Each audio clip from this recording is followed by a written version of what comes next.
Yo les gars, j'espère que vous allez bien. Dans cette vidéo je vais vous partager quelques actualités importantes. On va parler de l'adoption des cryptos au Panama City, d'une actualité concernant le PDG de Binance, ainsi que de P-Network. Si vous kiffez le travail que nous faisons ici, laissez un pouce bleu pour soutenir la chaîne, et abonnez-vous pour être informé des prochaines vidéos. Bienvenue sur la chaîne Crypto Info.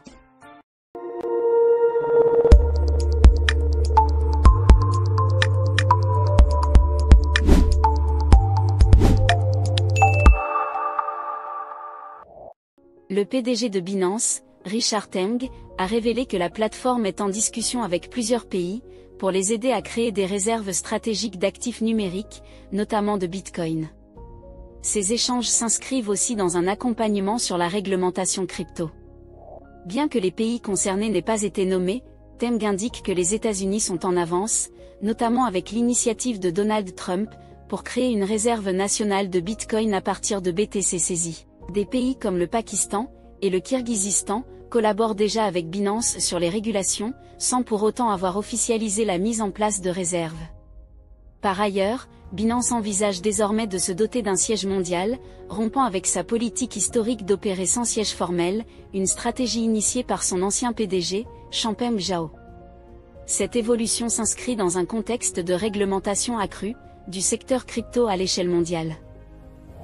Panama City accepte désormais les paiements en crypto-monnaie pour ses services municipaux, devenant la première institution publique du Panama à le faire. Les habitants peuvent régler impôts, contraventions ou tickets de bus en Bitcoin, Ether, USDC ou USDT. Plutôt que de changer la loi, la municipalité a contourné la contrainte légale qui impose les paiements en dollars en passant par une banque partenaire. Celle-ci convertit les cryptos en dollars avant de les transférer à la mairie, assurant ainsi la conformité légale. Cette initiative, portée par le maire Mayer Mizrachi, vise à intégrer progressivement les crypto-monnaies dans l'économie locale. Panama City suit ainsi l'exemple de villes comme Lugano, Suisse, et l'État du Colorado, USA, tout en adoptant une approche pragmatique, à l'échelle municipale, contrairement au Salvador, qui a fait du Bitcoin une monnaie nationale.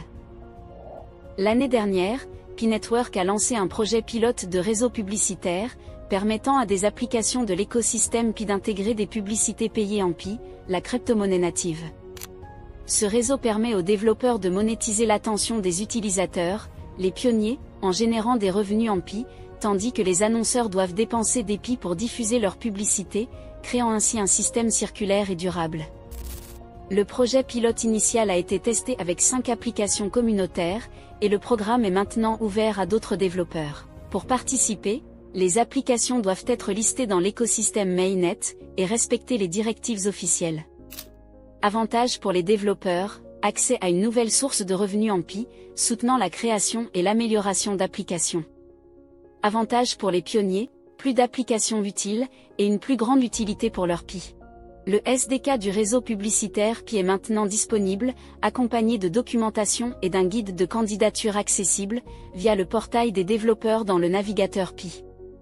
En résumé, P-Network transforme l'attention collective de ses utilisateurs, en une économie publicitaire intégrée au sein de son écosystème, en renforçant la valeur du Pi et en stimulant l'innovation. Pi a déjà lancé ou soutenu plusieurs applications utilisant la crypto P-Network. Premièrement, Fireseed Forum. Elle permet la création et modération de contenus décentralisés. Staked DM, chat, des messageries, P2P, sécurisé via Pi. Portefeuille Pi, paiements locaux en Pi. Application KYC, validation d'identité communautaire. Le réseau Pi s'appuie sur la taille et l'engagement de la communauté, et l'attention collective des utilisateurs. L'identité numérique vérifiée, un réseau distribué de nœuds informatiques. Ces ressources sont la base pour créer des utilités à l'échelle de la plateforme, et non seulement via les APPS individuels. Premiers utilitaires au niveau de la plateforme, 2 premiers projets concrets. Premièrement, Pi a des networks. Les annonceurs doivent utiliser du Pi pour placer des pubs, dans l'écosystème Pi. Deuxièmement, vente aux enchères de domaines, P-Network. Personnalisation d'identité numérique via des noms de domaine Pi. Pi-Network bâtit un écosystème unique où l'accessibilité et l'utilité réelle sont au cœur de sa vision. Le réseau ne se contente pas de distribuer une crypto-monnaie, il crée les fondations d'une économie décentralisée utile, inclusive et durable. Pi-Network continue de se développer petit à petit, on espère un avenir meilleur. Et voilà les amis, c'est tout pour cette vidéo. Si jamais cette vidéo vous a plu, merci de vouloir exploser le bouton j'aime, et à vous abonner pour être informé des prochaines vidéos. Merci d'avoir suivi la vidéo, passez une très bonne journée, et à bientôt.